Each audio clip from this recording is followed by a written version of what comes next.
प्यारे बच्चों, इस वीडियो में हम लोग सिविक्स के चैप्टर 4 जिसका टॉपिक है कि elements of the government of a democratic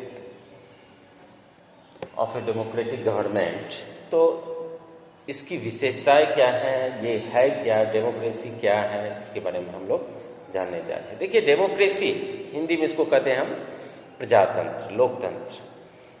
पहले क्या था? क्या इंडिया में लोकतंत्र था? पहले 1947 के बाद जब हम आज़ाद हुए तब इंडिया एक डेमोक्रेटिक और एक रिपब्लिक कंट्री बना। बहुत सारे ऐसे देश थे जो या तो इंग्लैंड के या बेल्जियम के या फ्रांस के, जर्मनी के उपनिवेश थे, या डच के, हॉलैंड के। इंडिया में भी पुर्तगाली आए, डच, डेनिश, फ्रांसीसी, अंग्रेज सभी आए और यहाँ शासन किया। और अंग्रेजों के साथ प्रतिद्वंद्विता में बहुत सारे विदेशी कंपनी छट गए, जैसे फ्रांस भी बक्सर के युद्ध के बाद अलग हो गया। तो डेमोक्रेसी का सही डिफिनीशन जो दिया है वो अब्राहम लिंकन ने दिया है। उनका कहना था कि democracy is by the people, for the people, of the people. अब डेमोक्रेसी में हम पार्टिसिपेट जब तक नहीं करें, डेमोक्रेसी की एक शर्त यह भी है कि हमारा विपक्ष सशक्त हो, जैसे सत्ता पक्ष और विपक्ष। जैसे अभी सत्ता पक्ष में सत्ता पक्ष के नेता श्री नरेंद्र दामोदर मोदी, तो वो पीएम है, और विपक्ष में देखें, विपक्ष में कांग्रेस है। लेकिन क्या कांग्रेस सशक्त है? अभी नहीं है, क्योंकि उनको 55 सीट लाना था, यानी विपक्ष का दर्जा भी उसको नहीं मिला, विपक्ष के लायक भी कांग्रेस नहीं रहा। लेकिन डेमोक्रेसी की सफलता के लिए सशक्त का होना भी जरूरी है, क्योंकि वही घोड़े का लगाम कसता है, तब जाके इम्प्लीमेंट होती है स्कीम, और जो भी अच्छी योजनाएं हो, देश भी अच्छी तरह से चलता है। विदेशों से शासन संबंध, संधि, युद्ध, ये सभी बहुत अच्छे रिलेशन तैयार होते हैं। तो साउथ अफ्रीका में भी पहले क्या था? वहाँ डेमोक्रेसी नहीं थी, ठीक है ना। साउथ अफ्रीका में डेमोक्रेसी नहीं थी। क्यों नहीं थी? वहाँ काले गोरे का भेदभाव चल रहा था। गांधी जी भी वहाँ काले गोरे के रंग भेद की नीति के खिलाफ लड़ाई पहले साउथ अफ्रीका में ही जाकर लड़े थे। तो गांधी जी ने वहाँ जो आंदोलन किया, उसके बाद इंडिया आए और चंपारण सत्याग्रह में भाग लिए। तो सीधी सी बात है कि उस समय इंडिया में भी डेमोक्रेसी नहीं थी और अफ्रीका में भी डेमोक्रेसी नहीं थी। तो अफ्रीका में एक लीडर हुए नेल्सन मंडेला, उसने इस रंगभेदी के खिलाफ काफ़ी लंबी लड़ाइयाँ लड़ी, तब जाके 1994 में अफ्रीका जो है एक डेमोक्रेटिक कंट्री बना। उसे अफ्रीका का गांधी कहा जाता है, नेल्सन मंडेला को। उसने एक बुक भी अच्छी लिखी है, a long walk to freedom. तो चैप्टर तो बता ही चुका हूँ। आज मैं कुछ क्वेश्चन आप लोगों को समझाने जा रहा हूँ कि how would Maya's life would be different in south Africa today. प्रश्न है, यदि साउथ अफ्रीका आज में माया आज होती तो उसको कौन कौन सा बेनिफिट मिलता, उसका लाइफ कैसे डिफरेंट होता। तो पहले क्या था अफ्रीका में जब डेमोक्रेसी नहीं थी?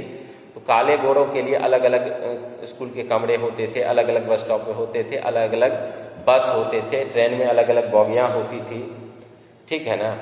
और अच्छे जमीन जो है वो गोरे लोगों के लिए होते थे, और जो वर्स्ट एरिया जो होता था वो काले लोगों के लिए होते थे। तो इस तरह की रंगभेद की नीति थी, इसके खिलाफ लंबी लड़ाइयाँ लड़ी गई, तब जाके वहाँ डेमोक्रेसी एस्टैब्लिश हुई।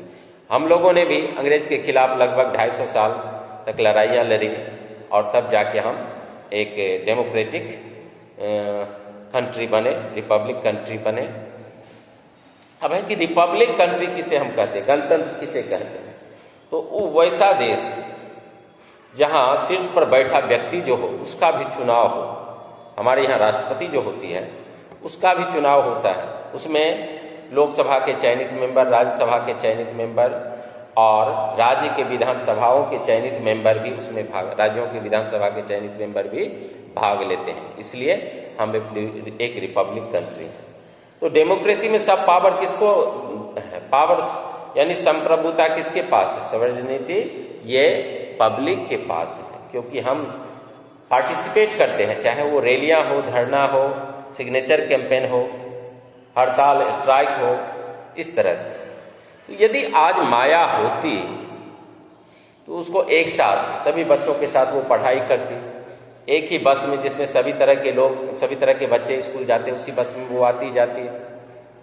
Today south Africa is ruled by democratic form of government by the government, but just before 2 decades this country was ruled by apartheid law. Apartheid law means रंगभेद की नीति के अंतर्गत था अफ्रीका। In these days, इन दिनों people enjoyed the freedom in South Africa. South Africa में लोग अब जश्न मना रहे हैं, आनंद ले रहे हैं फ्रीडम का। And there is no restriction on the basis of colour and caste, यानी अब रंग और जाति के आधार पर कोई प्रतिबंध भेदभाव नहीं है। तो इस प्रकार हर life would be naturally different from the people of 2 decades ago. She is enjoying every right and freedom which the people of all Republican countries enjoy. समझ गए ना? तो माया को वो सारी सुविधाएं मिलती। Question number 2, what are the various ways in which people participate in the process of government, यानी सरकार के कार्य पद्धतियों में लोग कैसे किन किन तरीकों से भाग ले सकते हैं, वे कौन कौन से तरीके हैं जिसमें भाग लेते हैं। तो people can participate in process of government by voting the election, पहले तो हम वोट डालते हैं तब अपने नेता का चुनाव करते हैं, तो by voting the election and electing their leaders, ठीक है। दूसरा है people can participate in the government by criticising the government, यानी ये पब्लिक को अधिकार है कि वो सरकार की आलोचना करे, उसको रोक नहीं सकता कोई, ठीक है ना। Why do you think we need the government to find solution to many disputes or conflicts? हम ऐसा क्यों सोचते हैं कि कुछ विवाद या संघर्षों के लिए सरकार का होना जरूरी है, सरकार ही सोल्यूशन निकाल सकती है। हाँ, क्योंकि जुडिशियरी वो भी तो सरकार का ही अंग है। We think that judiciary is a vital organ of the government. Judiciary, मान लीजिए क्राइम होता है, मारपीट होती है, तो मुकदमा कहाँ आता है, केस में आता है ना मुकदमा। तो we think that judiciary is a vital organ of the government. Government makes law. सरकार क्या करती है, कानून बनाती है। 3 पार्ट है सरकार का, मैंने बताया था आपको, 3 अंग हैं, कार्यपालिका, विधायक और न्यायपालिका, जुडिशियरी, लेजिस्लेचर एंड एग्जीक्यूटिव। उसके बाद है गवर्नमेंट मेक्स लॉ, सरकार लॉ बनाती है, the executive implements these law, और इसको कार्यपालिका इम्प्लीमेंट करती है, लागू करती है। And judiciary keep a watch on how are the laws being implemented by the executive, और एग्जीक्यूटिव यानी कार्यपालिका कैसे उस कानून को फॉलो कर रहा है, इम्प्लीमेंट कर रहा है, ये वॉच करता है जुडिशियरी। तो in the absence of government, यदि गवर्नमेंट नहीं होगी तो अराजकता फैल जाएगी, किसी को कानून का डर नहीं रहेगा। तो in the absence of government it would have become difficult to maintain law and order in the country, ठीक है।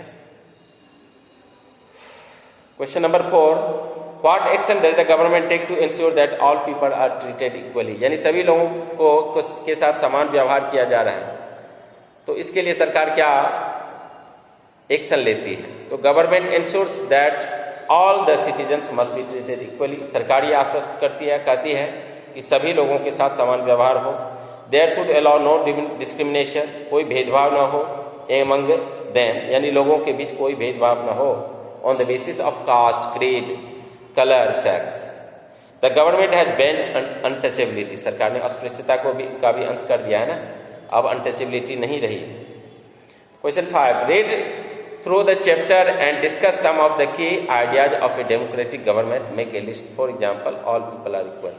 अब all people equal है, ये कैसे हम जानेंगे। तो all citizens of the country have equal rights, चाहे वो पॉलिटिकल हो, इकोनॉमिकल हो। पॉलिटिकल राइट सबको समान है, यानी हमें वोट डालने से कोई रोक नहीं सकता यदि हम 18 साल के हो गए हैं। हमें सरकार की निंदा करने से कोई नहीं, क्रिटिसाइज करने से कोई नहीं रोक सकता। रैलियां, धरना, कैंपेन, सिग्नेचर कैंपेन से हमें कोई रोक नहीं सकता। तो those people who have attained the age of 80 year must have provided the right to vote, ये सभी हम वोट डालने का अधिकार जो है ये भी पॉलिटिकल राइट है। उसके बाद जस्टिस एंड इक्वलिटी, यानी सबके साथ न्याय हो, सबके साथ समानता हो, नौकरी में सबको समान अवसर मिले, सभी व्यक्ति अपने अपने धर्मों को मानने के लिए स्वतंत्र है, ठीक है ना। तो ये सारी बातें हैं, ये डेमोक्रेसी की खास विशेषताएं हैं। इस वीडियो में इतना ही, अगले वीडियो में मैं चैप्टर 5 के साथ आऊँगा आपके समक्ष। Thank you.